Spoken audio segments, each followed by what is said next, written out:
The same sanctions that have been implemented and declared against Vladimir Putin, attempting to make him a pariah on the international stage, is about to backsplash, I believe, into the westernized world and send us down a grave spiral that, in my view and opinion, will ultimately and can only lead to war.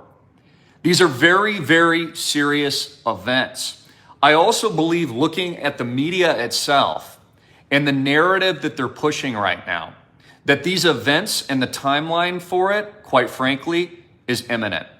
There's a number of reasons why, in my view, that the central bank and the Federal Reserve, and more importantly, American politicians that never blame themselves for anything, are going to need a very specific scapegoat for the soon-to-be economic fallout and what I believe is a depression that we're currently in the United States. However, it's not the same type of depression that we had in 1929.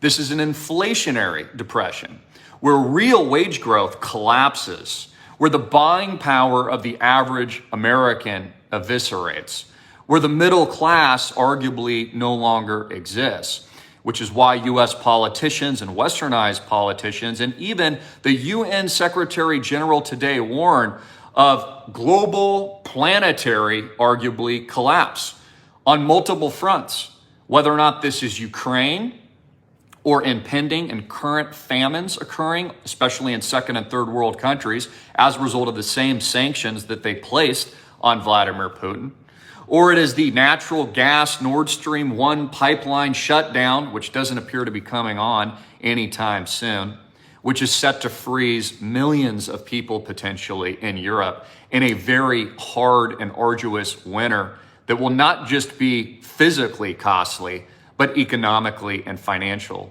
costly as well. So I believe this is actually a huge turning point in worldwide history.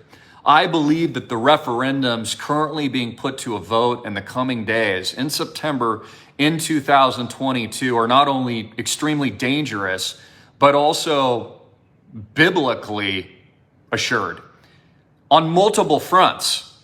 We're in a period of time, you go back to my video yesterday, where here I am talking about how futurists and technologists are now openly discussing the implementation of men and women integrating their human cerebral cortexes with machines and replications of AI consciousness, to the economic problems that we're currently facing, to the obvious physical conflicts and geopolitical wars that are currently occurring in the United States today. So I want to read a couple things to you because there were some very important quotes. And again, I did put out a video. It's a very good one, actually. You should watch it on Rumble, that you can find me at AMTV Media to see that broadcast. I wanted to read you a couple critical points, a few that came from the Associated Press and one from Yahoo News.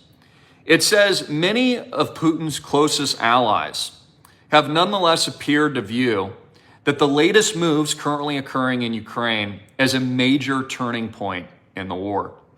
Editor-in-Chief Margarita Simonyan, if I'm saying her name correctly, led the charge on Twitter today, saying this quote, "Judging by what is happening and still about to happen, this week marks either the eve of our imminent victory or the eve of nuclear war."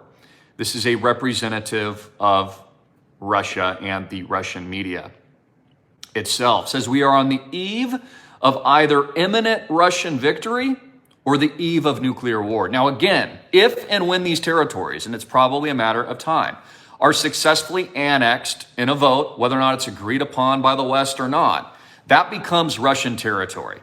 Any movement of Ukrainian troops or allied troops would threaten the Russian government, and based on their own defense policies and international laws that they've constructed with the BRICS nations, they would have a right to use any means necessary and possible to protect their land.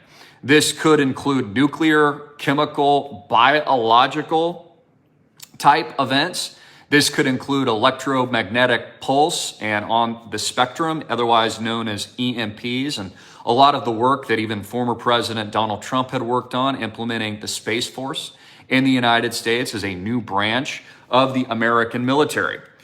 And I also have a few other quotes. This is from Joe Biden and Yahoo News, because you always have to show your sources here.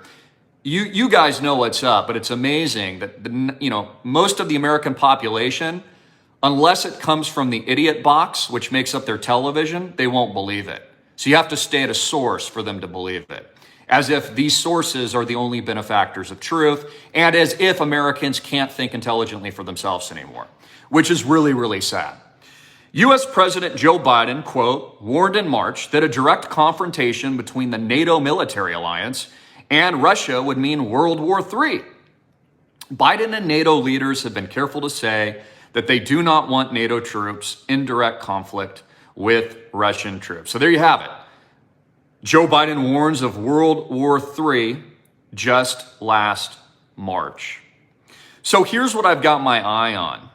Why, miraculously, has this planned speech, of which should have been a very big one tonight, in Russia, that Vladimir Putin was going to give an address to the Russian people, who's potentially calling for the movement and deployment of some 2 million plus more troops, and potentially the official declaration of not just a special operation, but a complete all-out war, before referendums that are clearly being reported by every mainstream outlet right now will be taking place in the coming days.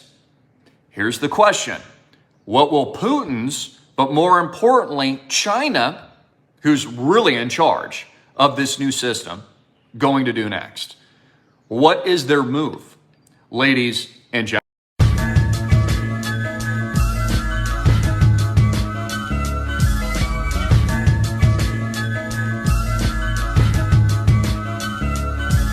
Just gonna say whatever comes to my mind. The first thing I'm gonna say is, you fucking Edomites, you're in a lot of goddamn trouble, because you didn't just take any old nation and enslave them and put us under your feet, but you did it to sovereigns, the children of Israel. And Yasha Allah, Yah meaning he, Shah meaning prince, which is royal, sovereign, Allah meaning power or God.